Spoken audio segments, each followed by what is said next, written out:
चला म्हटलं नवीन वर्षाचा आपण काही ना काही चालू करूयात. म्हटलं नवीन वर्षाचा हा पहिला महिना आहे आणि 3 ते 4 हप्ते असेच निघून गेले, काही समजलं नाही. तर आम्ही फिरायला गेलो होतो. घरामध्ये खूपच भयंकर प्रमाणे पसारा पडलेला. आता चला म्हटलं सगळं आवरायला घ्यायचं. तर सगळं घर वगैरे मी सगळं क्लीनअप केलं. गादी वगैरे, बेडरूम वगैरे, किचन, भांडे वगैरे, म्हणजे सगळं काही मी व्यवस्थित क्लीनअप केलं. कपडे वगैरे. तर फिरून आल्यानंतर म्हणजे एवढी कॅपॅसिटी नाही राहत, तर त्यांना म्हटलं चला म्हटलं आज बाहेरच काहीतरी खाऊ म्हटलं.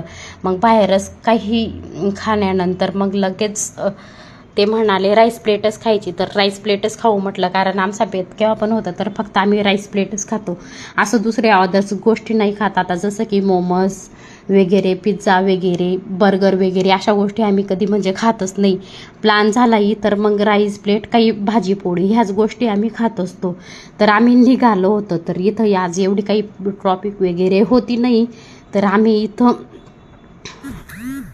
मग आम्ही जस्ट इथं हॉटेलमध्ये पोचलो आणि मग काही हिमांशू विचारत होता, मम्मा तू एवढे व्हिडिओ वगैरे तर काहीच बनवत नाही म्हणे, तर आता कशाला बनवते.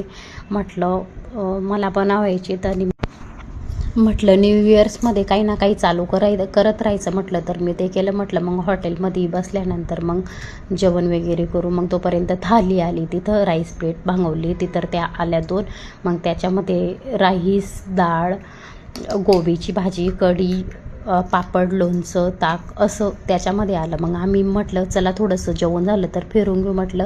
तर आम्ही इथं फिरत होतो. तर फिरल्यानंतर माहीची आणि हिमांशूची खूपच भयंकर प्रमाणे मस्ती चालू होती.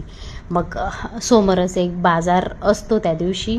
तर बाजारामधून मग आम्ही ताजी कांद्याची पात आणि कोथिंबीर घेतली आणि ते घेऊन आम्ही घरी आलो. आजचा ब्लॉग कसा वाटला तर सांगा.